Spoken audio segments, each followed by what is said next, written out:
বলেছিলাম না লাস্ট ব্লগে সন্ধ্যাবেলা আমরা সবাই মার পাপার অ্যানিভার্সারি সেলিব্রেট করতে গেছিলাম, কারণ বিকালবেলা হঠাৎ করে মামপুরা আমাদের বাড়ি এসে সারপ্রাইজ দিল। বলল যে আজকে তোর মা পাপার অ্যানিভার্সারি আর আমরা আসবো না, এটা তো হতেই পারে না। এই ব্যাগটা কিন্তু মামার অ্যানিভার্সারি উপলক্ষেই মার একটা বান্ধবীর কাছ থেকে গিফট পেয়েছে।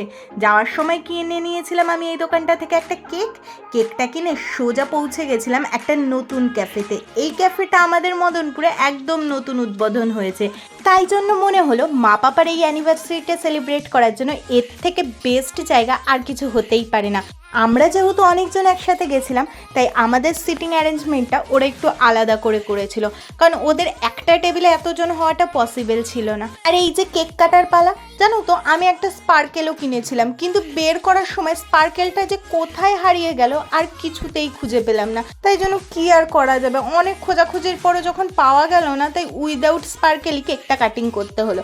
কিন্তু সেটাই আমার মা কিন্তু খুব আনন্দ পেয়েছিল, কারণ মা খুব লজ্জা পাচ্ছিল ওপেন ক্যাফের মধ্যে কেক কাটার জন্য। তাই হোক, সকাল থেকে ভেবেছিলাম এবার মা পাপার অ্যানিভার্সারিতে আলাদা করে কিছু হবে না, কিন্তু এই যে আমার মাসি মামাদের দৌলতে আজকের সন্ধ্যাটা কিন্তু বেশ ভালো কাটলো। মা পাপার অ্যানিভার্সারি বাড়িতে তো এর আগে অনেকভাবে সেলিব্রেট করেছি আমি, কিন্তু এইভাবে ক্যাফের মধ্যে এই প্রথমবারই সেলিব্রেট করলাম।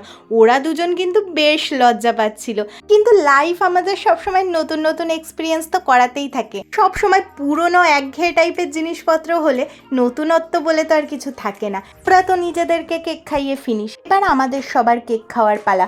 কেক ফেক খেয়ে অনেকক্ষণ বসে থাকতে হয়েছিল জানো তো, কারণ ওদের যেহেতু নতুন ক্যাফে, তাই জন্য ওদের সার্ভিসটা প্রচুর লেটে চলছিল। রান্নার লোকটা ভীষণ দেরি করছিল আমাদের আইটেমগুলো পাঠাতে। এদিকে তো খিদেতে সবার পেট চচক করছিল। আলটিমেটলি এক এক করে আমাদের অর্ডারগুলো আসা শুরু হয়ে গেল, তো সবকটা আইটেম একসাথে দিতে পারেনি। এখানে দাদাটা সেটাই বলছিল যে ম্যাম আমাদের তো একদম নিউলি ওপেন ক্যাফে, তাই জন্য আমাদের একটুখানি টাইম লাগছে সব কিছু করতে, আমরা এখনো গুছিয়ে উঠতে পারিনি। এই যে সব ক্যামেরা কনসিয়াস লোকজন এক ক্যামেরায় খিদের চোটে সবাই হামহাম করে খাচ্ছিল, কিন্তু যেই ক্যামেরা ওপেন হলো সবাই পাখির মতো খুঁটে খুঁটে খাওয়া শুরু করে দেয় জানো তো। খাওয়া দাওয়া আড্ডা গল্প সব মিলিয়ে আজকের সন্ধ্যাটা বেশ ভালো কাটলো। কি বলতো, লাইফে তো আমাদের সবার প্রবলেম থাকবেই, তারপরেও যদি এই ছোট ছোট মুভমেন্টগুলোকে আমরা এনজয় না করি না, তাহলে একটা টাইম পর বড্ড এতগুলো বুবু একা খেয়েছে, খেয়ে এখন চাটাও খাচ্ছে শেষ পজিশনে। আর তোমরাও তোমাদের স্পেশাল ডেগুলোকে এইভাবেই স্পেশাল করে রাখো। তো চলো আজকে তাহলে এখানেই টাটা।